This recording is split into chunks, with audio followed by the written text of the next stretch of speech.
Estou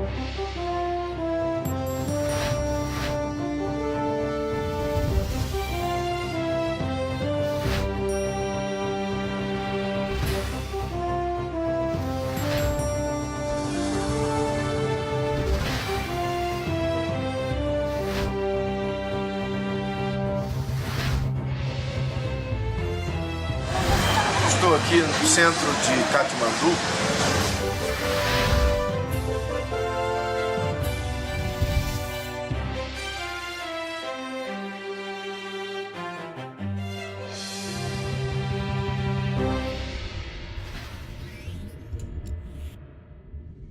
Abre comigo a sua Bíblia, por favor, na carta de João, na primeira carta de João, primeiro livro de João, ou primeira de João, capítulo 3, verso 8.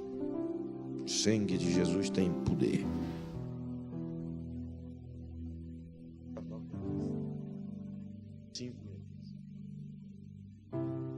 Primeiro de João, capítulo 3, verso 8, diz assim: quem comete pecado é do diabo, porque o diabo peca desde o princípio. Mas para isso o Filho de Deus se manifestou, para destruir as obras do diabo. Que versículo lindo. Eu achei que havia um amém, eu vou ler de novo. Essa parte inicial é um tanto pesada, bem verdade, mas não deixa de ser uma palavra de Deus e não deixa de ser verdade. Quem comete pecado é do diabo, porque o diabo peca desde o princípio.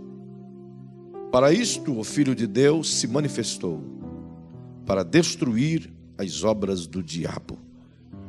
Amém. Glória a Jesus. Esse capítulo 3, extraordinariamente rico em conteúdo, provado pela grandeza de suas palavras, expondo a diferença daqueles que servem a Deus e daquele que não serve, daquele que ama o Senhor e daquele que não ama. Peculiar de João, afinal de contas, ele era conhecido como o apóstolo do amor, e essa primeira carta, muito especialmente, é praticamente uma carta de amor, uma carta de demonstração de como amar e de como somos amados. E especialmente esse capítulo 3, ele fala sobre essa nossa filiação da divindade e o quanto isso é importante para nós e o quanto Deus considera importante para ele essa filiação. E nos dá essa diferença entre os que servem e os que não servem, entre os que são pecadores e os que são justos, entre os que amam a Deus e amam o seu próximo e aqueles que assim não o fazem. Eu tomo emprestado de João esse texto bíblico para tentar te mostrar de maneira bem breve, continuando sempre nessa demanda que estamos trabalhando sobre o entendimento do reino de Deus, a aplicabilidade do reino na nossa vida. Pudemos há 2 semanas atrás, duas semanas atrás, trabalharmos sobre esse tema, a lei e a graça, e o Senhor Jesus obviamente quer continuar o seu processo conosco, o seu trabalhar conosco e a aplicação de sua palavra em nós. Para isso eu quero de maneira rápida tentar te mostrar aqui 3 ângulos desta fala. O primeiro, tentar te mostrar exatamente esse panorama do que João diz do mundo sem Deus. E o mundo sem Deus obviamente não fica sem ele, mas fica subjugado a alguém que quer parecer Deus. É por isso que a Bíblia diz que o mundo, nas próprias palavras de João, jaz no maligno. Lá no capítulo 5 e o verso 19, ele repete a fala e diz: sabemos que nós somos de Deus, mas o mundo está debaixo do poder do maligno. Ele está nos construindo uma plataforma e mostrando exatamente que nessa plataforma, enquanto que terrena, existe um domínio maligno subjugando as pessoas, prendendo as pessoas, dominando as pessoas e fazendo delas os seus vassalos. E por causa desse domínio, a terra tem vivido, e quando eu digo terra, eu digo a humanidade, tem vivido nos mais difíceis sistemas de governo e nos mais difíceis sistemas de vida, onde a escravidão mental, moral, espiritual, financeira tem subjugado milhões. E não apenas isso, mas todo esse peso espiritual que a humanidade vive, essa opressão em suas mentes, como que se acorrentados, como que enjaulados, como que com vendas nos olhos, e sendo impedidos, portanto, de ver a bondade e o favor do Eterno para com todos eles. Há um mundo atormentado. E esse mundo é atormentado por um príncipe de trevas, no qual se acha na qualidade, na condição de domínio. Isso tudo dado, claro, ao fato de que Adão e Eva cedeu à tentação e, cedendo, entregou, portanto, esse governo nas mãos de Satanás. E essas tentativas múltiplas do maligno de subjugar a humanidade têm logrado sucesso na maioria das vezes. Um homem, por si mesmo, não precisa do diabo e não precisa de qualquer outro homem para poder pecar. O homem por si mesmo peca. E o diabo, sabendo disso, ele arguta tudo que pode para poder trabalhar no contexto da humanidade. E não apenas permiti-los que eles em seus, ou que nós, em nosso mundo de pecado, possa inundar-nos cada vez mais, imergirmos cada vez mais. Mas ele toma tudo isso e aprisiona a mente, como que acusando, como que massacrando, como que arrancando o fôlego vital do espírito humano que liga ele em Deus, cercando-o das misérias do pecado, distanciando o homem de Deus, levando, portanto, a humanidade a cada vez mais ao distanciamento, à imoralidade, à perplexidade quanto aos avanços, e ao mesmo tempo isso provocando esse estresse, essa dor neural e toda essa prisão de mente que o mundo vive hoje. E tudo isso, sem dúvida nenhuma, é crescente. A gente vê, embora o evangelho cresce, mas parece que o poder das trevas cresce mais do que o evangelho. Quanto mais a gente observa, mais a gente percebe que o mundo emerge, ou se afunda, ou se lameia, drasticamente destinado à perdição. Isso está diante dos nossos olhos e não precisamos buscar nenhuma fonte fora. Apenas em volta do nosso habitat, do nosso ambiente natural, a gente percebe o mundo ir de mal a pior. Não precisamos trabalhar muito aqui, até por conta do tempo, com as estatísticas que apontam. Mas vale a pena simplesmente salientar de que, em um mundo como vivemos hoje, as religiões mais dominantes, mais crescentes, está aquém do evangelho, que é o islamismo, do que é o sikhismo, do que é tudo aquilo que tem ismo no meio, é crescente. Perceba que o evangelho, por mais que é a coisa boa, do que é a salvação, do que é a graça, do que é o favor, ele tem se tornado diminutivo diante da demanda maligna em aprisionar o povo, e de fato o povo tem se entregado a essa mercê de uma maneira abundante. E a gente, olhando todo esse cenário, tudo que poderíamos dizer é que o mundo não tem jeito. Se a gente for analisar de um modo geral, isso se torna mais evidente e mais prático diante de nossas falas. Se não percebam, em um universo de 7,2 bilhões de habitantes, em uma terra composta de tantas pessoas, tantas etnias, tantos povos, possuindo mais de 30 mil grandes religiões, onde se postula ter em torno de 280 milhões de deuses na somatória das religiões. E em todo esse amontoado de crenças e fé, nunca houve tanta escassez de Deus quanto em nossos dias. Em um tempo onde a mídia abre espaço para os programas televisivos, para a pregação do evangelho por meio da internet, por meio da TV, não obstante há tanto evangelho, nunca tivemos tanta escassez da verdade divina. Em meio à crescente onda de religiões cada vez mais novas, denominações e tantas coisas, na tentativa de ganhar o mundo, nunca tivemos tantas pessoas perdidas quanto agora. Se olharmos esse panorama, então nós nos distanciamos da fé, até por conta de que de 7 bilhões de pessoas, 2 bilhões afirmam, ou pelo menos testificam, de que são cristãos. E dentro desse número de cristãos, de 2 bilhões, incrível, mas existe em torno de 25% que são protestantes evangélicos. Então, de 2 bilhões que existe no mundo, apenas 500 milhões seriam evangélicos. Significa, portanto, que dentro dessa esfera de conquistas, temos mais de 6 bilhões e 500 milhões de pessoas para serem alcançadas para Jesus. Não precisamos ir tão longe para pensar sobre isso.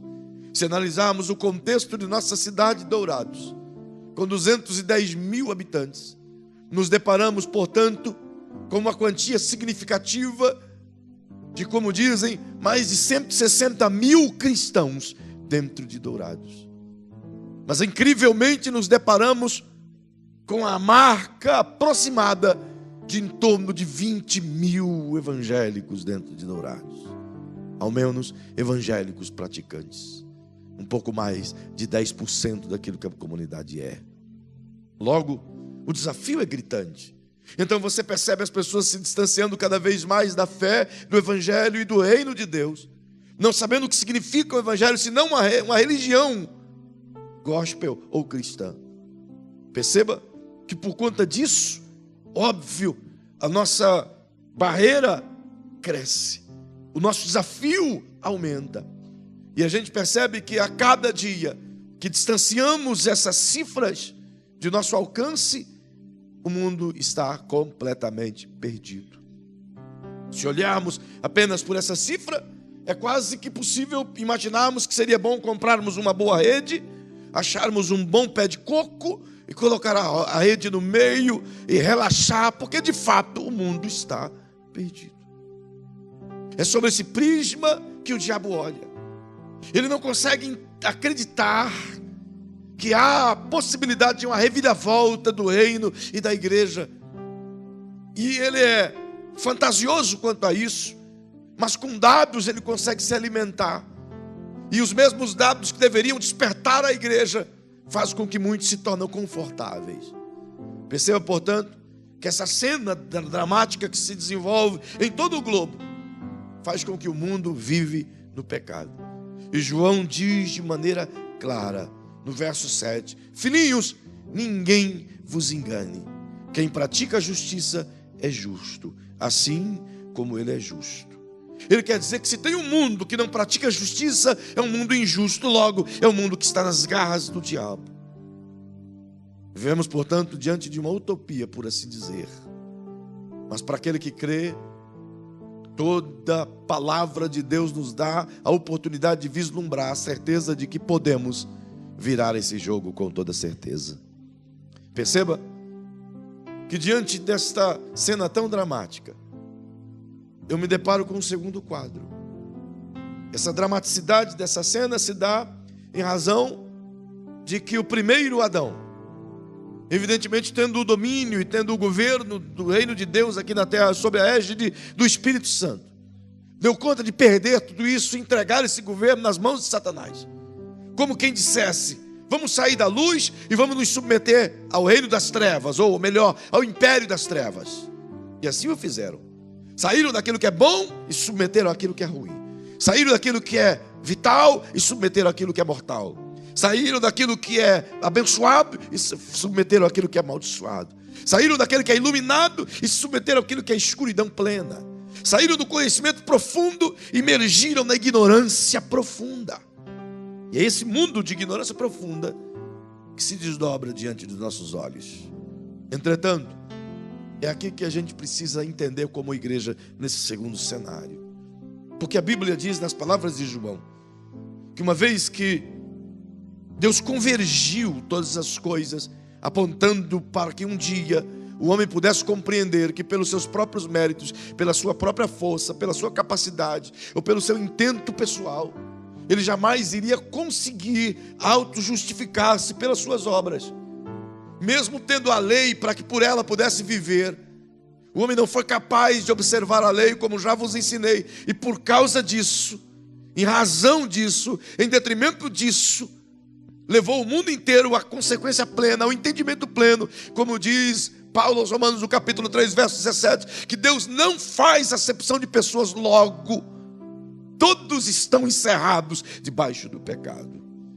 Se o homem não conseguiu por si mesmo alcançar a justificação através de suas obras, logo todos, a partir de Adão, estão encerrados debaixo do pecado. Então todos precisam de uma oportunidade de salvação. E essa oportunidade nos foi dada justamente quando Deus o Pai executa o seu plano de trazer de volta a oportunidade do homem entrar no reino. Quando decide cumprir a promessa de Gênesis 3,15, onde a semente da mulher, e há um mistério extraordinário aqui, justamente porque mulher, obviamente, não tem semente. Mulher tem óvulo. A semente é masculina. A semente é do homem, que fecunda o óvulo da mulher, para que se torne um bebê e se torne um ser humano, evidentemente. Mas como pode Deus dizer que a semente da mulher seria a solução para esse mundo? Justamente porque para vir Jesus a essa terra, Deus não precisava do homem para fazê-lo. Deus não precisava de nenhum ser humano, por melhor que ele fosse, para fazê-lo. Poderíamos até usar uma metáfora textual e dizer, quando Deus olha para Ezequiel e diz: procurei um homem para que estivesse na brecha, mas não achei. Embora ele não estava falando de alguém que pudesse fazer esse trabalho, mas nesse texto ele estava falando de alguém que pudesse estar diante de Israel em intercessão, como que protegendo o altar do Senhor. Mas agora vem Deus e decide cumprir a sua promessa, fazendo com que o útero de Maria se torne o lugar mais adequado para acolher o Salvador. E como isso é possível? Como a divindade consegue fazer isso? Como Deus, tão poderoso, conseguiu criar um meio tão eficaz e tornar Jesus semente de mulher? Bem, Jesus nunca deixou de ser Deus. A Bíblia diz que desde que mundo é mundo, Ele é Deus. O salmista canta e diz: de eternidade, eternidade, Ele é Deus. Romanos capítulo 11, onde lemos aqui hoje, cantamos, diz de maneira muito clara que tudo foi feito por Ele, para Ele, veio dEle, para que Ele usufruísse. Ele mesmo canta e diz: quem poderia aconselhá-lo? Com quem, querendo dizer, antes que qualquer coisa existisse, Ele já existia. João, quando fala dele, fala com tanta propriedade no capítulo 1 do seu primeiro livro, e ele diz: no princípio era o Verbo, e o Verbo era Deus, e o Verbo estava no princípio com Deus, e o Verbo se fez carne e habitou entre nós, e vimos a sua glória, a glória do unigênito Filho do Pai. Todas as coisas, tudo que foi feito não se fez, mas todas as coisas que existem foram feitas por Ele. Ele é, portanto, o princípio de todas as coisas. É Ele essa fonte. Logo Ele existia e era poderoso, permanentemente poderoso. Os céus eram o seu domínio, os céus eram o seu governo. E decide agora, Ele mesmo, por si mesmo, entregar-se a cumprir o plano construído desde a eternidade. Se não, perceba, vem comigo por bondade, rapidamente, ligeirão, correndinho, dando glória, no livro do Apocalipse, por favor. Aleluia. Capítulo 13 de Apocalipse. Olha o verso 7 e o verso 8, diz assim, até o 9. Também foi-lhe permitido fazer guerra aos santos e vencê-los, e deu-se-lhe poder sobre toda a tribo, língua e nação, e todos os que habitam sobre a terra a adorarão. Esses cujos nomes não estão escritos no livro da vida do Cordeiro, que foi morto desde a fundação do mundo. Se alguém tem ouvidos, ouça. O que ele está dizendo? Afirmando que esse plano, esse ato de Jesus nascer de Maria e morrer no Calvário é desde a eternidade. É por isso que Jesus não tinha medo de morrer. É por isso que ele falava da morte de uma forma muito natural, porque ele já havia morrido na eternidade. Para ele o tempo é só um signatário daquilo que nós temos. Ele é atemporal.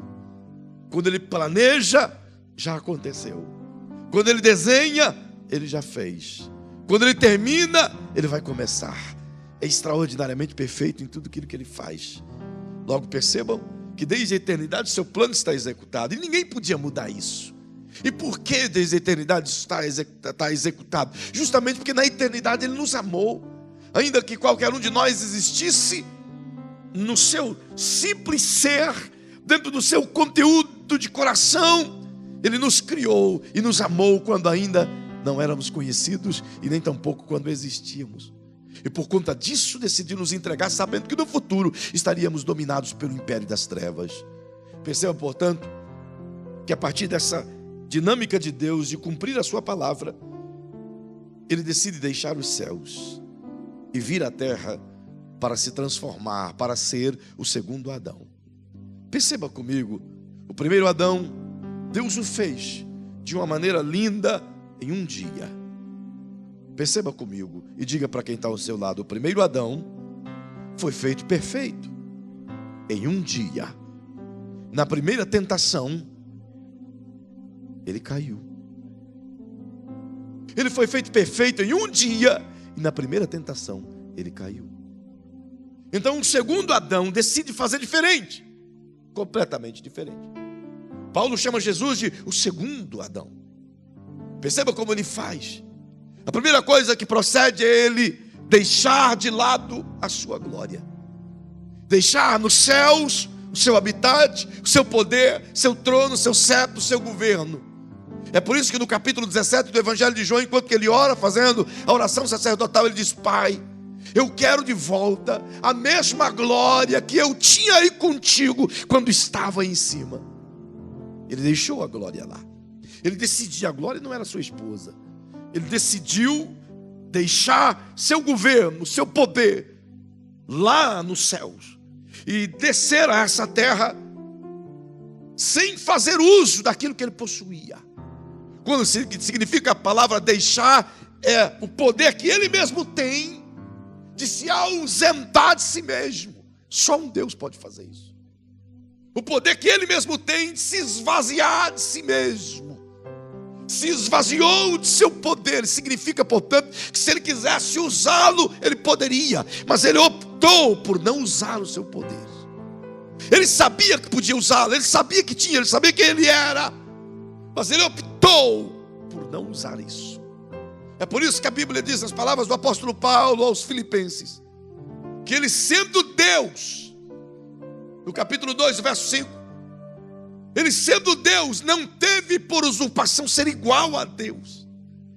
Antes, esvaziou-se de si mesmo e fez-se semelhante aos homens. E achado na forma de homem, humilhou-se a si mesmo. Uau! Olha as duas coisas que ele faz. Primeiro se esvazia, duas não, três. Primeiro se esvazia. Terceiro, se faz semelhante ao homem. Segundo, e terceiro, se auto-humilha. Se humilha a um ponto máximo. E Paulo conclui o pensamento dizendo: pelo que Deus o exaltou soberanamente. Por quê? Porque ele teve morte de cruz. Mas Deus o exaltou soberanamente, que lhe deu um nome que está acima de todo nome, para que ao dizer esse nome, se dobre todo joelho que está no céu, na terra e debaixo da terra, e toda língua que existe desde que o mundo foi criado até o fim do mundo, toda língua confesse que só Ele é Senhor, para a glória do próprio Pai. Ele decidiu esvaziar-se de si mesmo.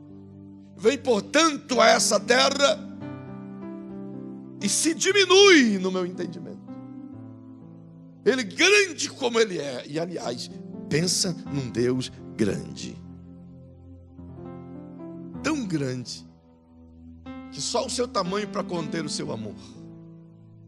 A Bíblia diz que se ele pudesse ser vislumbrado por nós, nós vislumbraríamos dessa maneira, que com uma mão, da ponta do seu dedo mindinho à ponta do seu dedão, ele mediu o cosmo. Os cientistas dizem que o cosmo não tem fim. Ousam eles dizer que a estrela mais próxima de Andrômeda, viajando à velocidade da luz, eu não sei como eles conseguiram viajar para entender quantos quilômetros ela tem, mas digamos que eles tenham entendido, viajando à velocidade da luz, levaria a bagatela de 20 anos para chegar na próxima estrela, a mais próxima da Terra, viajando à velocidade da luz, que, se eu não estou enganado, é 1 milhão, não sei quantos quilômetros por segundo lá. Como eles conseguiram chegar a esse cálculo, não me pergunte, mas diz que chegou. Então imagina, se a estrela mais próxima é essa, que dá para dar um tchauzinho para ela, imagina a mais distante então. Eles dizem também, não sei como eles conseguiram chegar nesses dados, que possuem cerca de 200 milhões de galáxias. E nós estamos em apenas uma delas, a Via Láctea. E a estrela mais próxima dentro da Via Láctea, do nosso sistema solar, é daqui a 20 anos andando na velocidade da luz.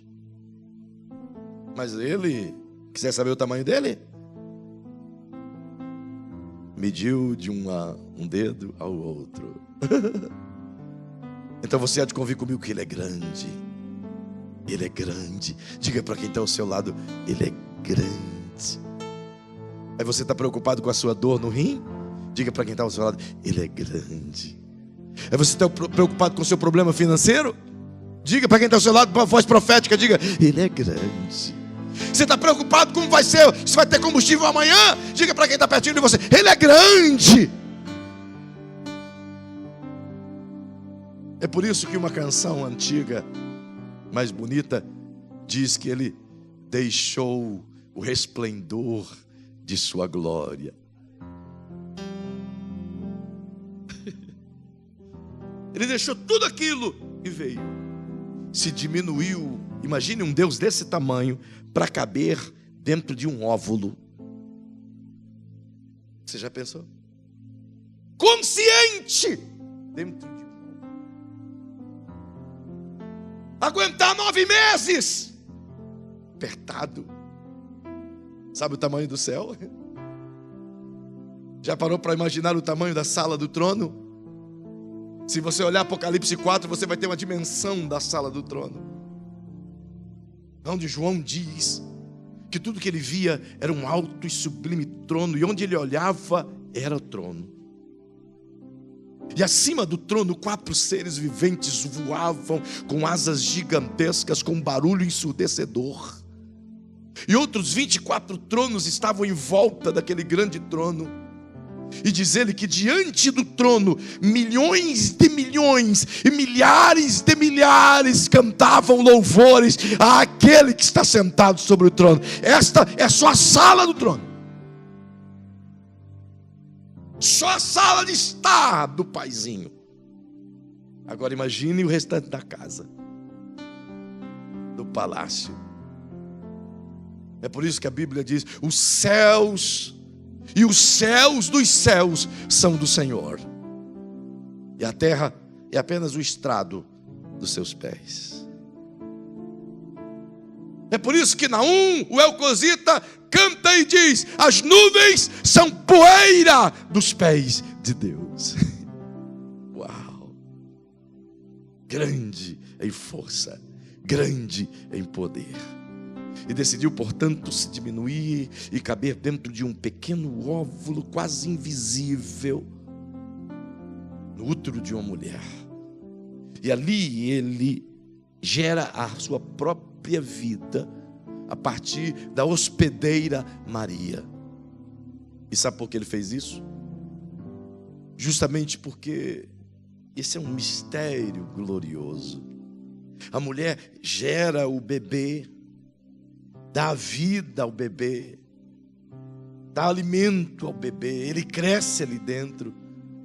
O sangue dela se mistura com o sangue dele através das partículas, através do alimento das células. O DNA se funde ali.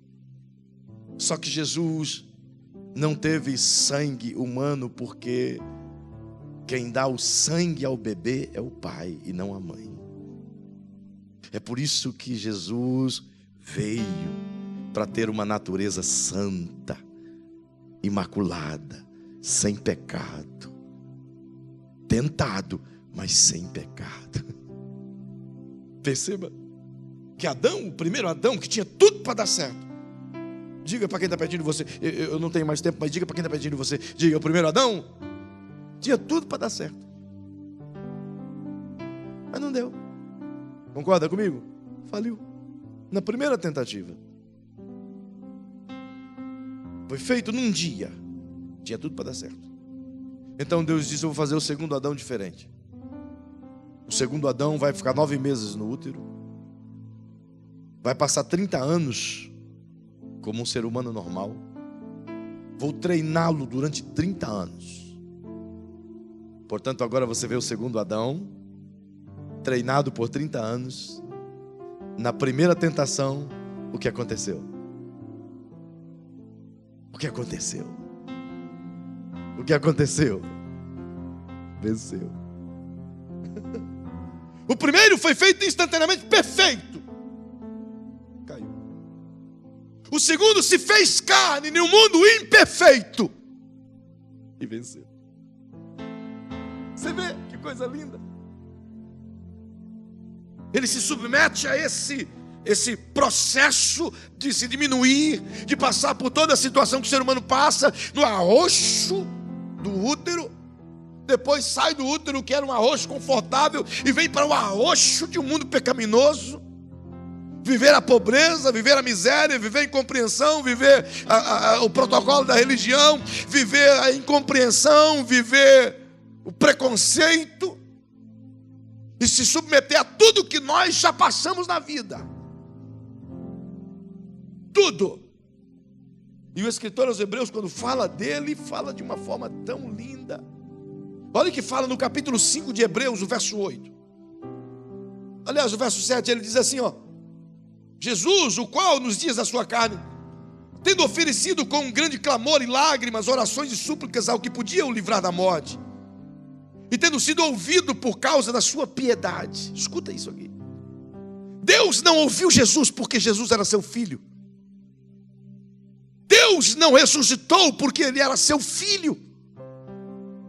Deus não usou Jesus em milagres porque Jesus era seu filho. Mas Deus fez tudo isso por causa da piedade de Jesus. Porque ele foi santo em tudo que fez. Porque ele amou tudo que fez. Porque ele viveu tudo que pregou.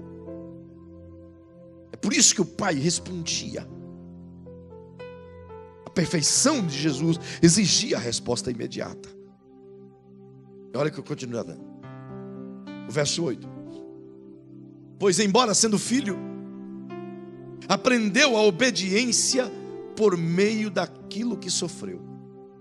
Uau! Agora pergunte para quem está ao seu lado: Jesus precisava aprender a obediência? Ele não era filho de Deus? E ele precisava aprender a obediência? Ele não era santo? E ele precisava aprender a obediência? Não é boa pergunta? 1 João no capítulo 3, que a gente leu há pouco, do verso 4 ao 5, você vai perceber que João diz: ele era sem pecado. Então por que teve que aprender a obediência se ele era sem pecado?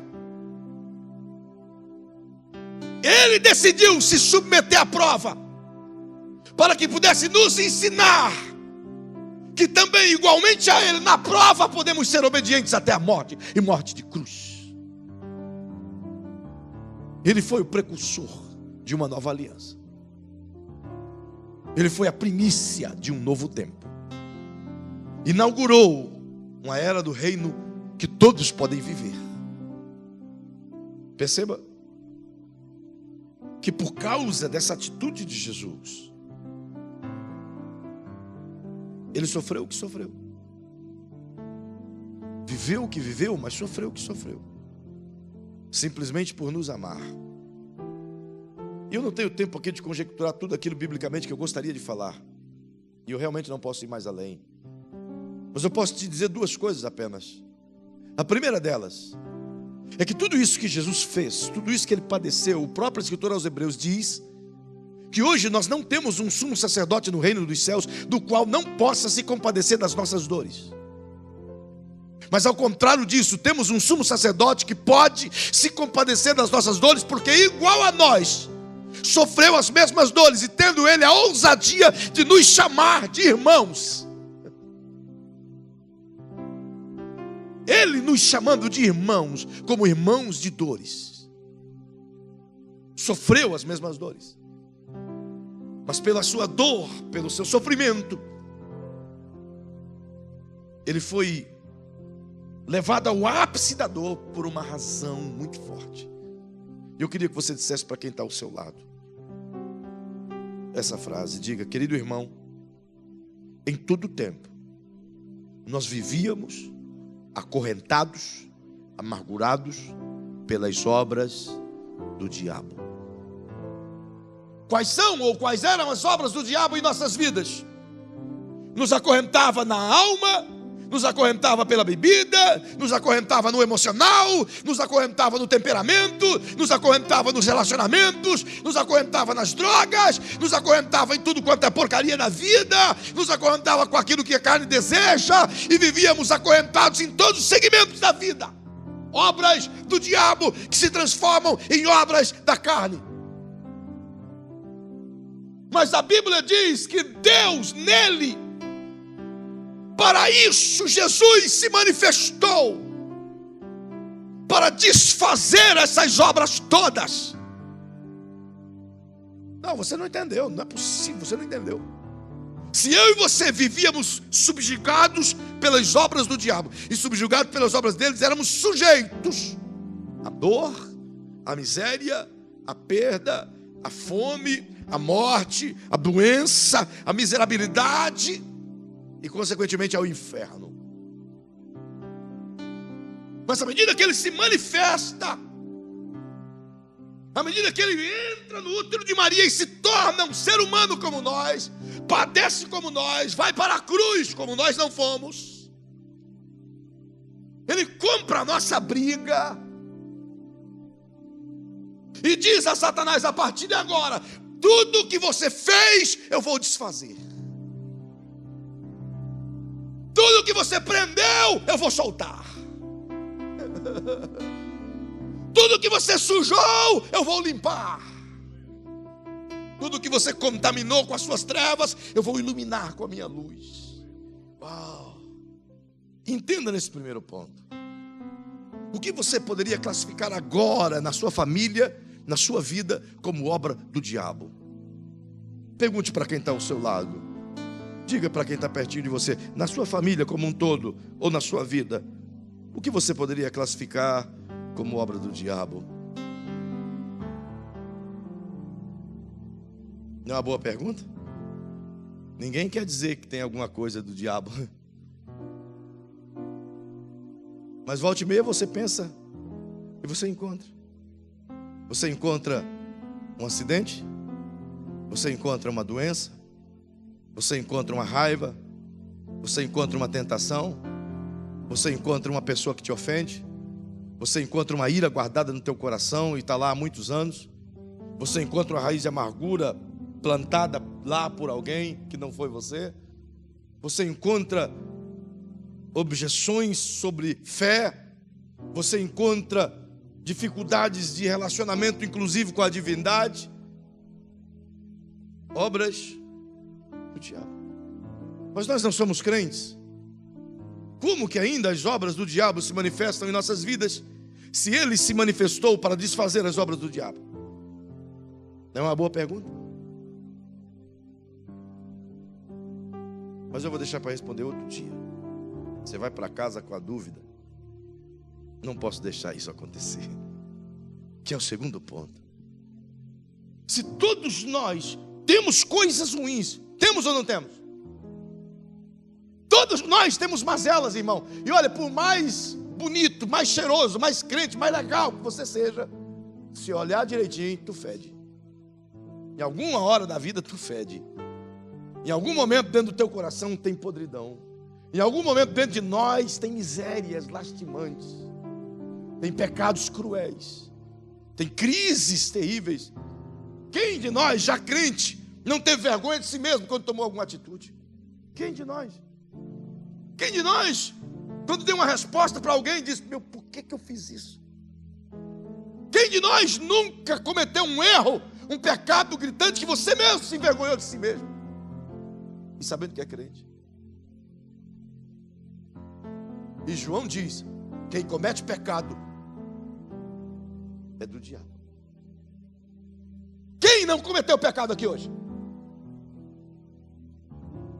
Quem não cometeu nenhum pecado aqui hoje? Por favor, levante a mão. Eu estou doido para beijar o teu pé.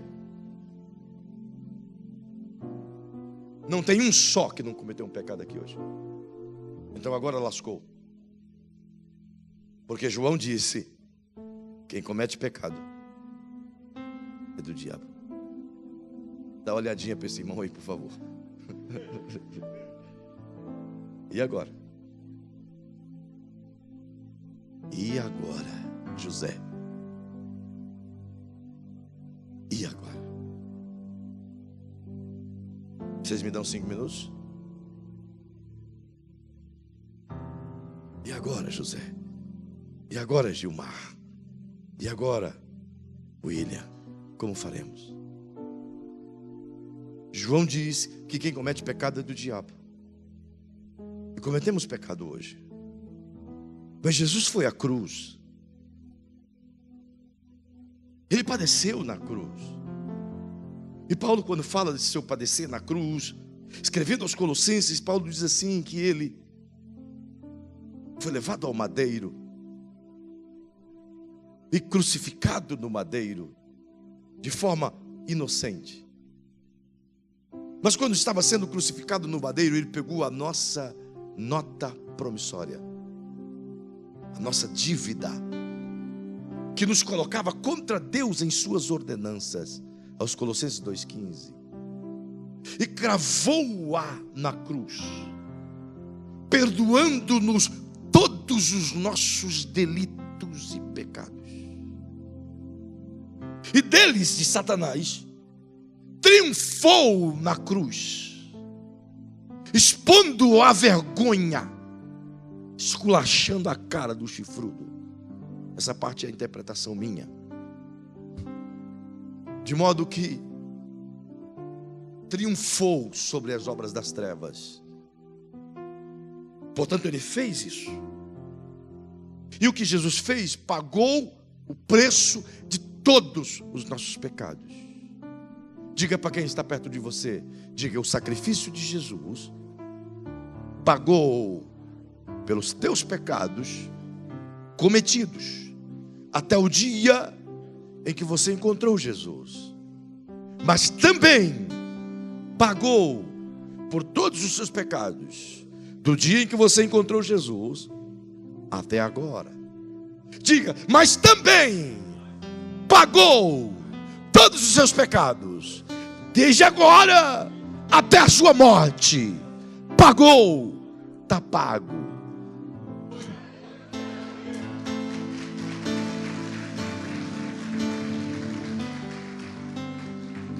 É por isso que Paulo escreve aos Romanos, no capítulo 6, verso 14, dizendo: agora não estáis mais sob o domínio do pecado, porque o sacrifício do Cristo me dá a liberdade de escapar do pecado. Quebrou as algemas, quebrou os grilhões.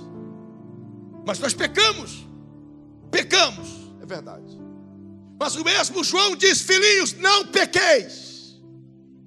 Mas se pecardes, tendes um advogado para com Deus, a saber, Jesus Cristo, nosso Senhor, cujo sangue nos lava de todo pecado. Aleluia.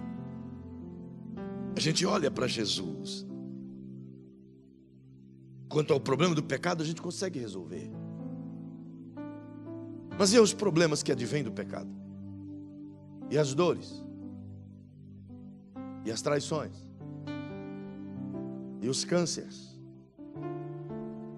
E a queda de cabelo? É efeito do pecado.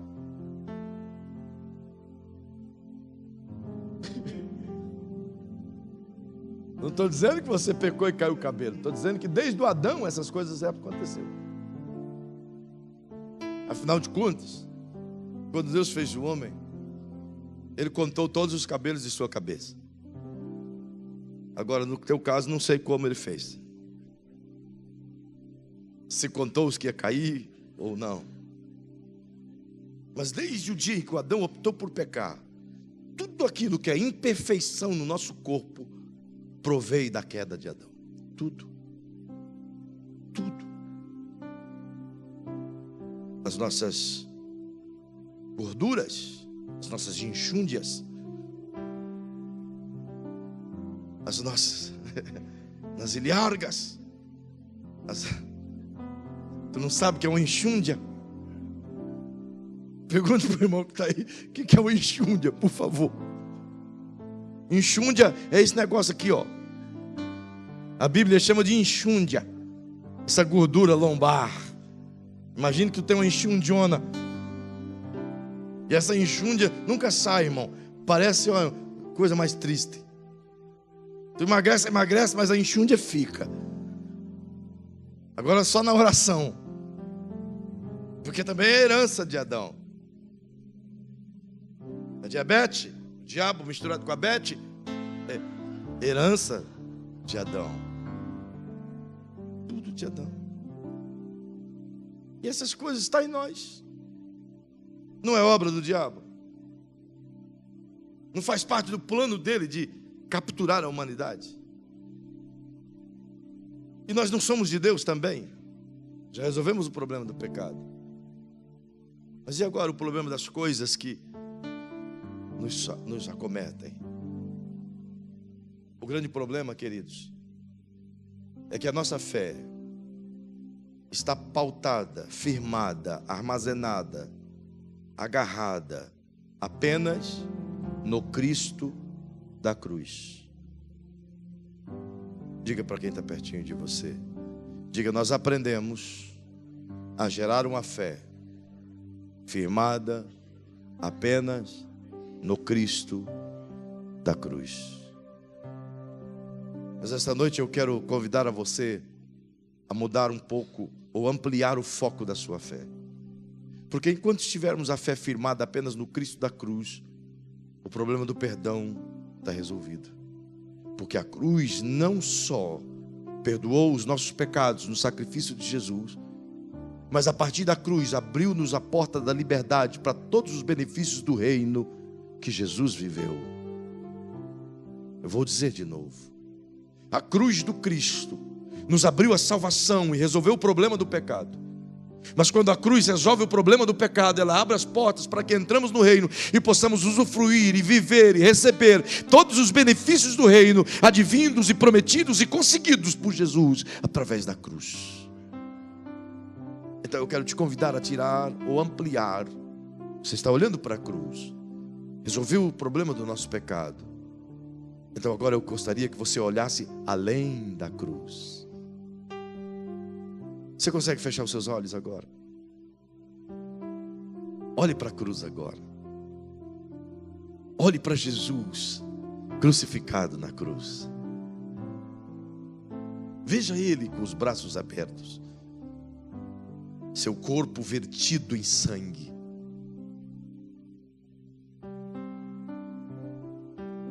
Não há parte do seu corpo que não haja ferimento. Seus olhos contemplam você. Ele está te procurando no meio da multidão. Consegue vê-lo? Consegue ver Jesus na cruz? Consegue ver o sangue descendo pelos cravos? E ele não abrindo a sua boca? Agora, olhando para a cruz, eu gostaria que você olhasse melhor. E você vai perceber que a cruz está lá. Tem um grande significado. Mas ela está vazia. Ele não está lá.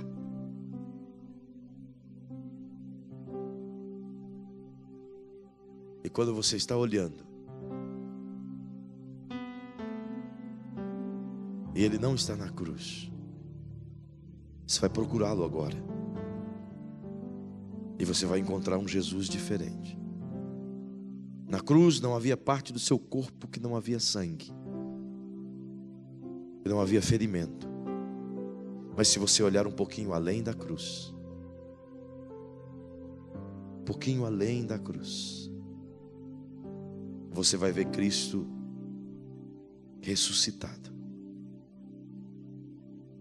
assentado à direita de Deus, acima de todo principado, acima de toda autoridade, acima de todo poder, acima de todo domínio e acima de todo nome que se nomeia, não só neste século, mas também no vindouro.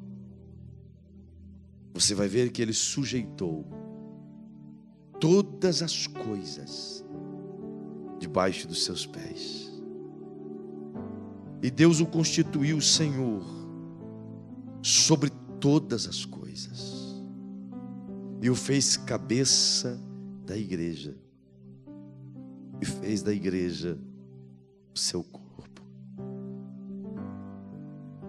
Então pare de olhar agora para o Jesus ensanguentado da cruz. E olhe agora para o Jesus glorificado no trono. Tire os olhos do Jesus ensanguentado da cruz,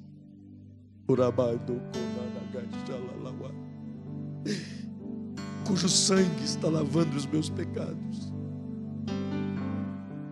Mas agora olhe para o Cristo assentado no trono dos céus, cujo poder me dá o poder de viver todos os benefícios do reino. Oh, aleluia! Tire os olhos da cruz e olhe para o céu. Tire os olhos da cruz e olhe para o trono. Tire os olhos da cruz e olhe para o alto. Como o salmista canta e diz: levantei os meus olhos para os montes e diz: de onde me virá o socorro? O meu socorro vem do Senhor, que fez os céus e a terra. Fique em pé, por favor.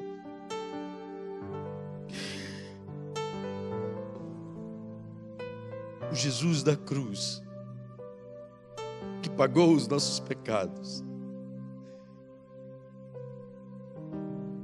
está sentado agora à direita de Deus e é detentor de todo o poder no céu e na terra. Eu queria que você pensasse comigo isso agora, tirando os olhos da cruz. Eu vou ler o que o apóstolo Paulo fala disso.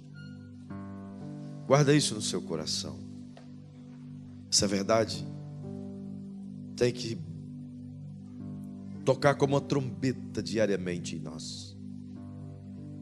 Paulo escreve aos Efésios no capítulo 1 e diz assim no verso 18: oro também para que sejam iluminados os olhos do vosso entendimento, para que saibais qual seja a esperança da sua vocação e quais as riquezas da glória da sua herança nos santos, e qual a suprema grandeza do seu poder para conosco, os que cremos, segundo a operação da força do seu poder, poder que manifestou em Cristo, ressuscitando-o dentre os mortos e fazendo-o sentar-se à sua direita nos céus, acima de todo principado, acima de toda autoridade e poder, acima de todo domínio e de todo nome que se nomeia,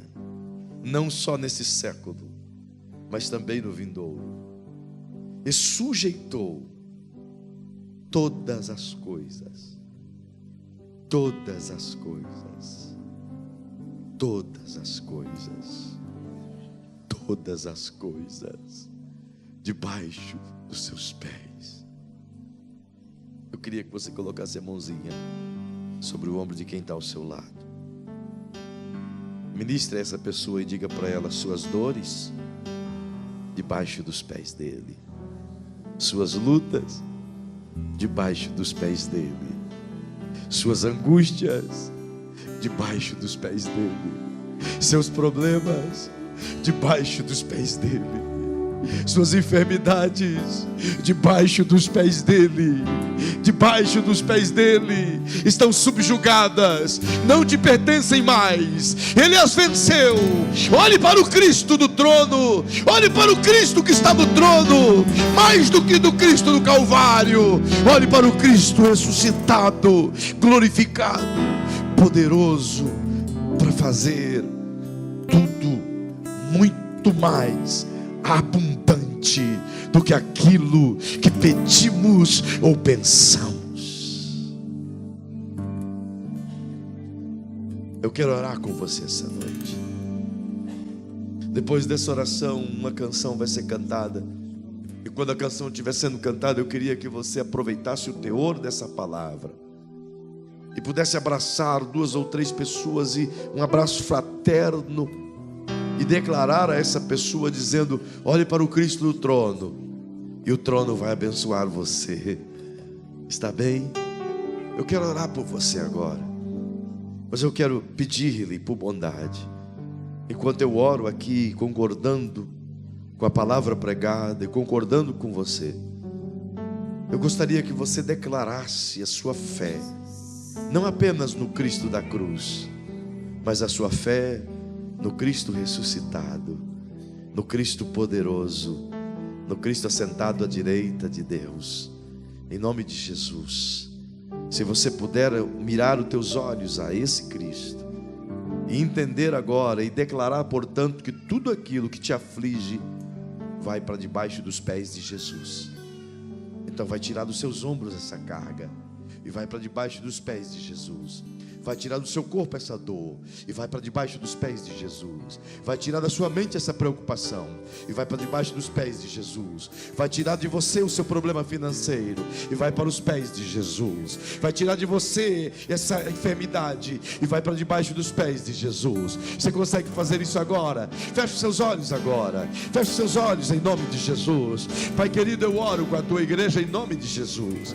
Eu oro firmado sobre a tua palavra. Eu oro firmado sobre o Cristo da cruz, mas também sobre o Cristo ressuscitado. Eu oro firmado sobre o Jesus que ensinou-nos a crer, mas eu oro firmado no Cristo que ressuscitou dentre os mortos e se assentou à sua direita nos céus. Eu oro firmado, Senhor, no poder salvador de Jesus, mas eu oro firmado também, Senhor, no poder restaurador, no poder libertador, no poder transformador do Cristo ressuscitado. É por isso que teu servo disse que se ele não ressuscitou, é vã a nossa fé. É exatamente por isso, Pai, que eu concordo com as pessoas que estão orando comigo agora e declaramos sim, em nome de Jesus, que todos esses dores, que todas essas enfermidades, que todos esses problemas, que todas essas crises, que todas essas angústias, que todas essas dificuldades sejam agora submetidas debaixo dos pés de Jesus, pois essas dores não é de domínio dessa igreja, não pertence a essa igreja. Essas dores, Senhor, é fruto do pecado, e tudo que é fruto do pecado, Jesus se manifestou para desfazer as obras do diabo. Então tudo aquilo que não é de Deus, desfaz da vida dessa igreja. Tudo aquilo que não nasceu em Deus, desfaz da vida dessa igreja. Foi para isso o Filho se manifestou, para desfazer essas obras de Satanás. Então desfaz toda amargura, desfaz todo medo, desfaz todas as trevas, desfaz toda dor, desfaz toda angústia, desfaz todo câncer, desfaz toda enfermidade, desfaz toda inflamação, desfaz agora, em o nome de Jesus, desfaz em nome de Jesus, desfaz.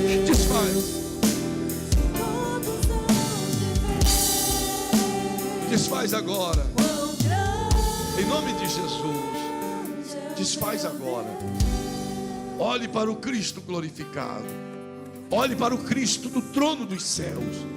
Olhe para o Senhor que venceu a morte, que venceu as lutas, que venceu a cruz e que reina absoluto nos céus.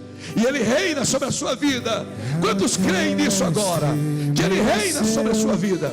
Quantos creem que Ele reina? Então se Ele reina sobre você, Ele reina também sobre suas lutas, Ele reina também sobre suas provisões.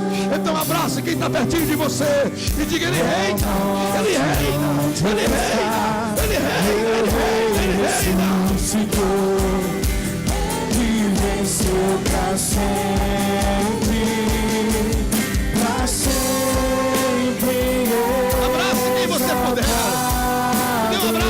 pessoa e diga: você já está livre. Você está livre.